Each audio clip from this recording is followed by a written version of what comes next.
नमस्कार, स्वागत है आपका खबरों का पंचनामा में। मैं हूं आपके साथ वक्ता। हम लेकर आए हैं देश और दुनिया की 5 बड़ी खबरें, जिस पर चर्चा के लिए हमारे साथ स्टूडियो में मौजूद हैं कैपिटल टीवी के editor in chief doctor Manish Kumar ji. Doctor साहब, आपका बहुत बहुत स्वागत। धन्यवाद। सबसे पहले नजर डालते हैं आज की हेडलाइंस पर। परमवीर सिंह की गिरफ्तारी पर सुप्रीम कोर्ट ने लगाई रोक। महाराष्ट्र सरकार और सीबीआई को भेजे नोटिस। परमवीर बोले, सामने आने पर जान का खतरा। वानखेड़े पर नवाब मलिक का नया ट्वीट बम। निकाह की फोटो की वायरल, लिखा कबूल है ये क्या किया तुमने समीर दाऊद वानखेड़े। आर्यन की फिर बढ़ सकती हैं मुश्किलें। जमानत के खिलाफ सुप्रीम कोर्ट में अपील कर सकती है एनसीबी। बॉम्बे हाईकोर्ट के फैसले पर ले रही कानूनी सलाह। त्रिपुरा हिंसा पर टीएमसी का सियासी दाव। गृह मंत्री अमित शाह से मिलने दिल्ली पहुंचे। प्रतिनिधिमंडल को नहीं मिला समय। कल सुप्रीम कोर्ट में होगी सुनवाई।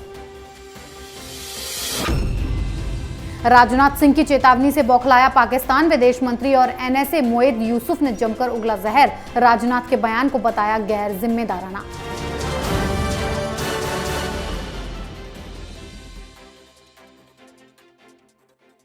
सबसे पहले बात वसूली गैंग की। सुप्रीम कोर्ट ने मुंबई पुलिस के पूर्व कमिश्नर परमवीर सिंह को गिरफ्तारी से सुरक्षा देने वाली याचिका पर सुनवाई की। कोर्ट ने जांच के दौरान परमवीर को गिरफ्तारी से अंतरिम राहत दी है। तो वहीं परमवीर के वकील ने कोर्ट को बताया है कि परमवीर देश में ही है, लेकिन उनकी जान को खतरा है, इसीलिए वो छिप रहे हैं। जिसके बाद सुप्रीम कोर्ट ने उद्धव सरकार और सीबीआई को नोटिस जारी करते हुए महाराष्ट्र सरकार और अन्य से 6 दिसंबर तक जवाब देने को कहा है। अब इस मामले में अगली सुनवाई 6 दिसंबर को होगी। डॉक्टर साहब, सुप्रीम कोर्ट में यह बताया गया है कि परमवीर सिंह की जान को खतरा है, इसलिए वो सामने नहीं आ रहे हैं। उनकी जान को खतरा किससे है?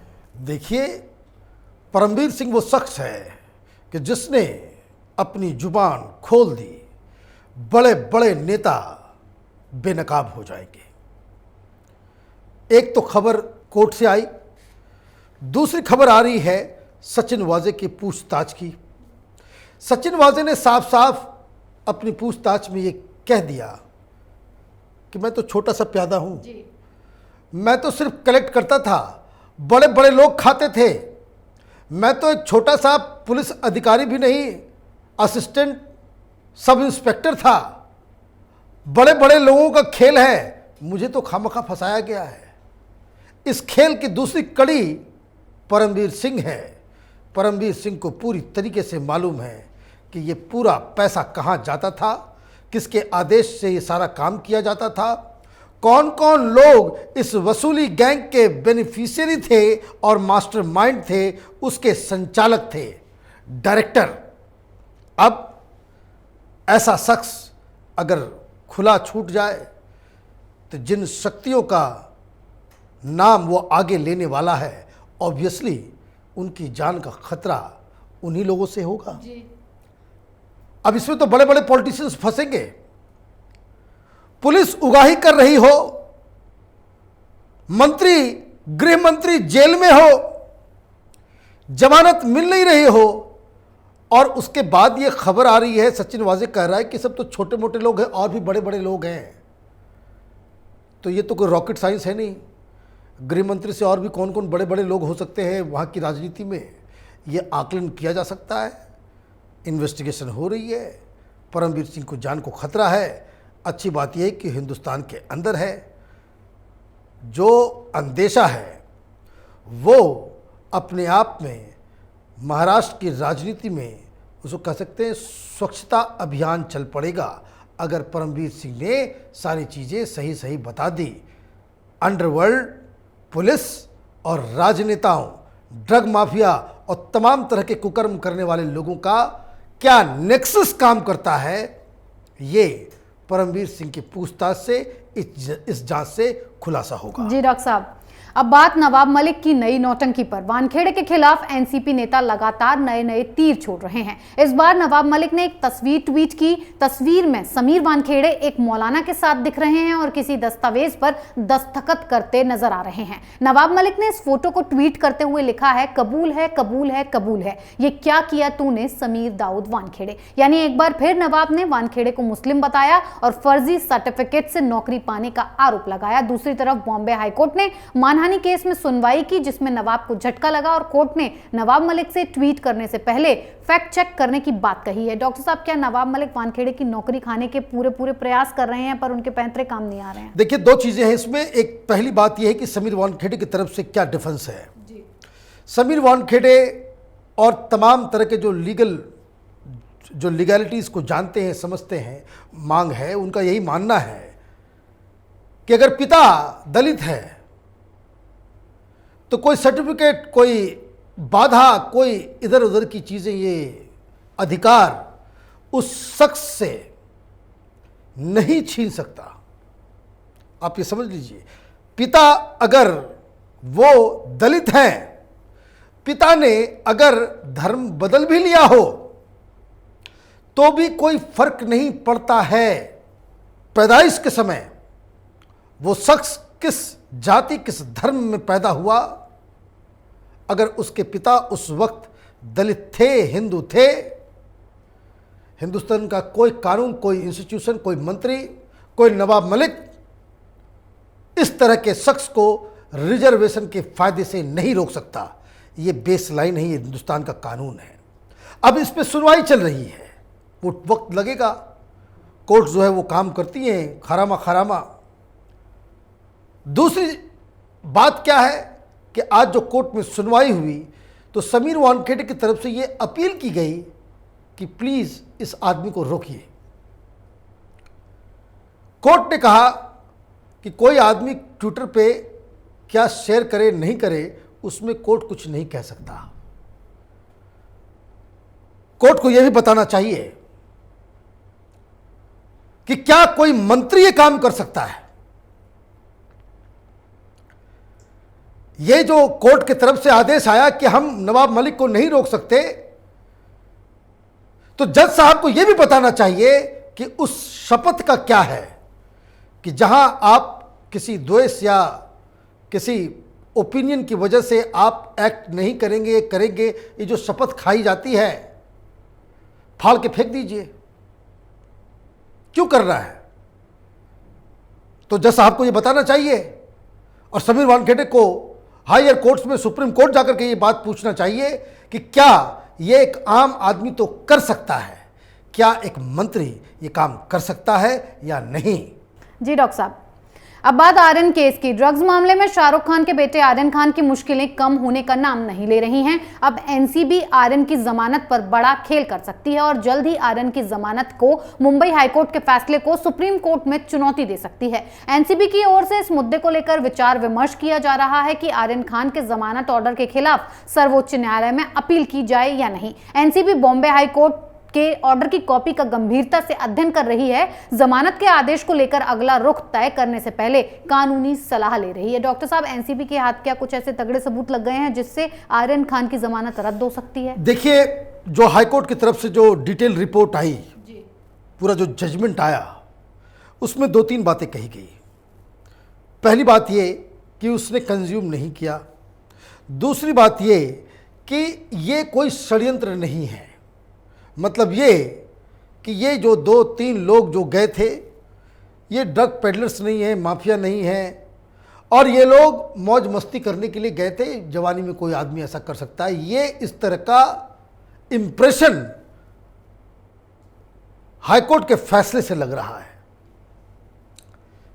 अब हाईकोर्ट का फैसला है तो फैसला है।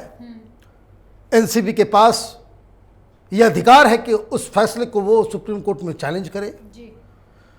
सुप्रीम कोर्ट में वो फैसला हो सकता है, और ऐसा नहीं है कि भाई हाईकोर्ट ने जो फैसला कर दिया वो फाइनल है। हिंदुस्तान में फाइनल जस्टिस जो है वो देने का अधिकार सुप्रीम कोर्ट को है। अभी हाल में ही मुंबई हाईकोर्ट का ही एक फैसला था जहां सेक्सुअल हरासमेंट के ऊपर एक बहुत ही विचित्र किस्म का जजमेंट आया था, और वो फैसला देने वाले जज को भी और जजमेंट को भी सुप्रीम कोर्ट के जज साहबों ने बड़ी खड़ी खोटी सुनाई थी, और वो जजमेंट भी ऐसा ही बेकार सा था। महिलाओं के अधिकार का हनन, और वो बहुत ही, इसको कह सकते हैं कि वो बेकार सा वो जजमेंट था। तो उस जजमेंट के बाद लोग सुप्रीम कोर्ट गए, तो इसमें भी जा रहे हैं लोग।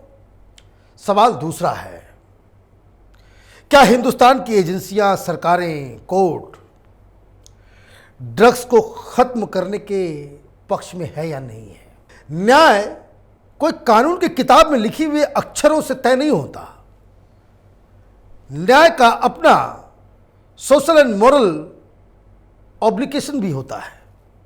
जज साहब जब कोई फैसला सुनाते हैं, उसका क्या इम्पैक्ट देश पे, लोगों पे, युवाओं पे होता है, ये भी जिम्मेदारी जजों की होती है। न्याय कोई ऐसा कोई डेडवुड नहीं है कि जो मूर्ति लगा दिया, आंख में पट्टी बांध करके कुछ भी नहीं, सबूत दिखाओ चले गए। ये सही न्याय नहीं है। और इसलिए जो एनसीबी जा रही है, उन्हें जाना चाहिए और बहुत सारे सवाल इसमें उठाने चाहिए।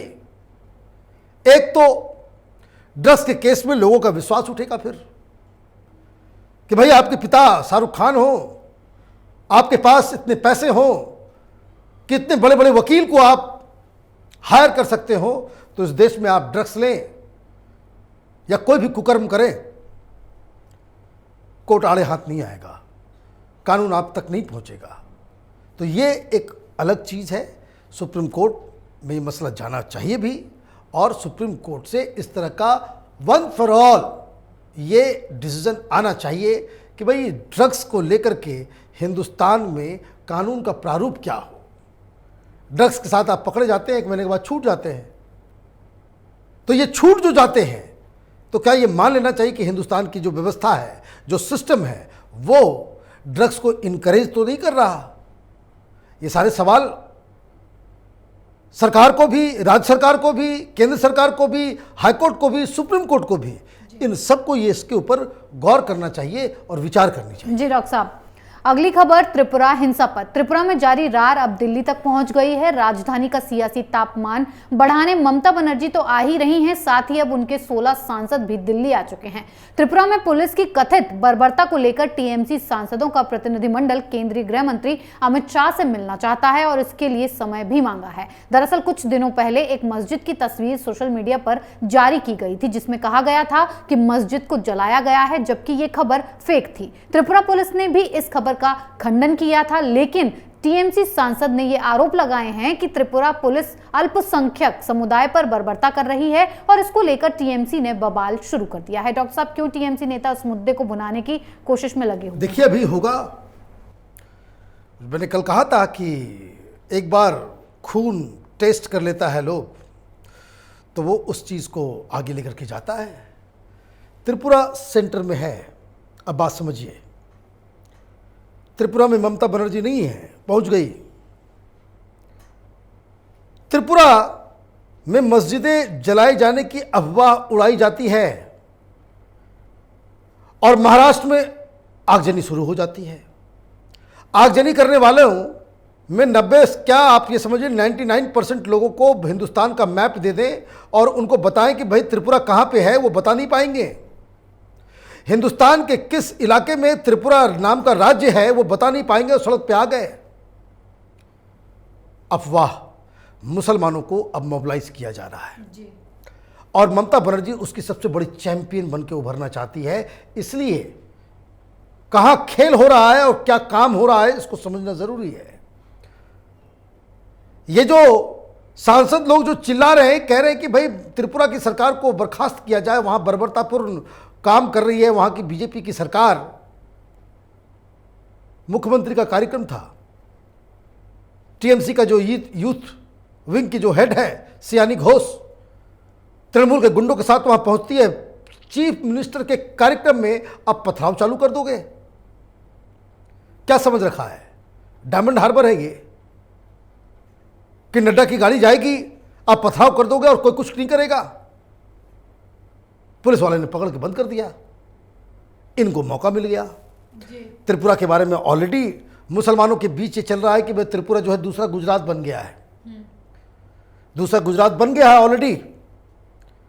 इसलिए फेक तस्वीरें, फेक वीडियोस, ऑडियो कि त्रिपुरा में मुसलमानों के ऊपर पूरा अत्याचार हो रहा है और ये आप इस तरह की कहानी गढ़ दिए। और जैसा मैंने बताया, आग लग रही कहाँ? महाराष्ट्र में।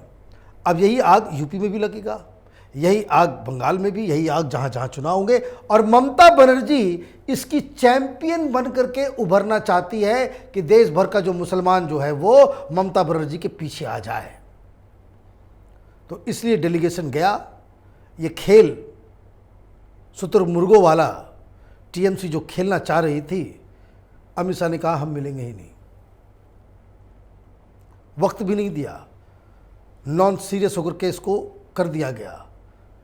अब आप देखिए कॉम्पिटिटिव कम्युनलिज्म किसको कहते हैं, या आप ये भी कह सकते हैं मेरे लिए तो जो सेक्युलरिज्म है वही सबसे बड़ा कम्युनल पॉलिटिक्स है। इधर ममता बनर्जी, शरद पवार, कांग्रेस पार्टी, ये सब जो है त्रिपुरा को बहाना बना करके देश भर में मुसलमानों को मोबिलाइज करने में जुट जाएगी। ओवैसी ने उधर से कहा कि फिर से शाहीन बाग हम शुरू करेंगे। तो प्रधानमंत्री से गलती हुई है, आपने तीनों कानून वापस ले लिया इस चंद मुट्ठी भर चीन, पाकिस्तान और विपक्षी पार्टियों के दलालों के चक्कर में। तो अब इन लोगों ने तो दे हैव टेस्टेड ब्लड, तो ये लोग शुरू करेंगे। बहुत जल्द शाहीन बाग शुरू होगा, मुसलमान सड़क पे होंगे, दंगा भड़केगा। यही होगा। दिल्ली में जिस तरीके से दंगे हुए, 53 लोग मारे गए, अब ये जगह जगह फैलाया जाएगा। और ये काम सबसे ज़्यादा टीएमसी इसमें लीड रोल लेगी। जी डॉक्टर साहब, आखिरी खबर बौखलाए पाकिस्तान पर। भारत के रक्षा मंत्री राजनाथ सिंह ने कुछ दिनों पहले अपने एक बयान में पाकिस्तान की निंदा करते हुए कहा था कि अगर पड़ोसी देश बाज नहीं आया तो नया भारत मुंह तोड़ जवाब देगा। पाकिस्तान को भी राजनाथ सिंह के इस बयान से मिर्ची लग गई है। पाकिस्तान ने भारतीय रक्षा मंत्री के इस बयान को अत्यधिक गैर जिम्मेदार, भड़काऊ और अनावश्यक बताया है। पाकिस्तान का यह भी कहना है कि वे किसी भी आक्रमण के खिलाफ खुद का बचाव करने में पूरी तरह से सक्षम है। डॉक्टर साहब, पाकिस्तान क्यों इतना बौखला रहा है? देखिए, बौखलाने की बात ही है। प्रधानमंत्री मोदी ने एक काम कर दिया कि ये जो ब्लैकमेलिंग टैक्टिक्स था पाकिस्तान का, और हिंदुस्तान में जो पाकिस्तान के दलाल सब जो बैठे हुए हैं, ये लुटियन पत्रकार, आपने कभी फिल्में देखी है? जी। हिंदुस्तान में जितनी फिल्में बनेंगी, बॉर्डर हो या कुछ हो, ऐसा लग रहा है कि वो हर फिल्म में वो सीन दिखाया जाता है कि किसी भी कीमत पे एलओसी क्रॉस नहीं करना है। इतना सैक्रोसेंट है। फिल्मों में इस तरह की चीज दिखाया जाता है कि भाई ये हम दूसरे देश के ऊपर कदम नहीं रख रहे हैं, ये हमारा मॉरल एथिकल स्टैंड पॉइंट है जी। हम कितने मॉरलिस्टिकली जो है अपराइट हैं, इसलिए फिल्मों में ये तमाशा ये लोग करेंगे। और लिखने वाले सब यही टुकड़े टुकड़े गएंगे, वामपंथी और तथा कथित सेकुलर, ये सब जावेद साहब के चेले चपाटी सब होंगे कि भाई पाकिस्तान की तरफ नहीं जाना है। और दूसरी तरफ यहाँ पे जो पत्रकार हैं वो नैरेटिव देते हैं कि भाई पाकिस्तान तो पागल देश है, न्यूक्लियर बॉम्ब है इसके पास, आप कुछ करोगे तो आप पे उल्टा अटैक कर देगा, उसका तो कुछ नहीं जाएगा, वो तो नंगा है, उसको तो इज्जत नहीं है, हिंदुस्तान को नुकसान हो जाएगा, इसलिए चुप चुप बैठे रहो। इसलिए मुंबई में आके वो हमला करके चला जाता है आईएसआई के द्वारा तैयार किए गए जिहादी सब, और मनमोहन सिंह चुप बैठ जाते हैं। और जब पूछते हैं ओबामा साहब, तो ये कहते थे कि देखिए अगर पाकिस्तान के ऊपर हम अटैक कर दिए तो हिंदुस्तान के मुसलमानों के ऊपर बैड इमेज चला जाएगा हमारी सरकार के बारे में। मोदी सरकार ने यही काम किया। ये जो पाकिस्तानी दलाल इस तरह का नैरेटिव जो पेडल करते थे हिंदुस्तान के अंदर में, उसको खत्म कर दिया, घुस के मारा। अभिनंदन को आज वीर चक्र भी मिला है जी।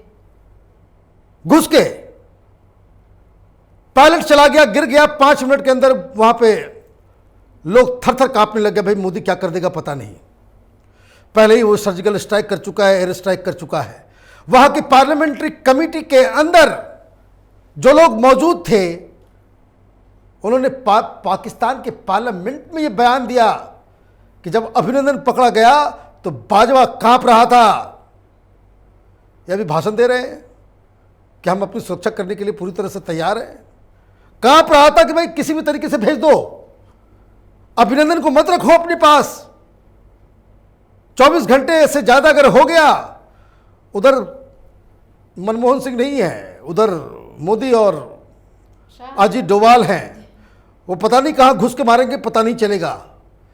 तो ये जो ब्लैकमेल करने का जो पूरा जो तरीका था, तो वो तो फेल हो गया।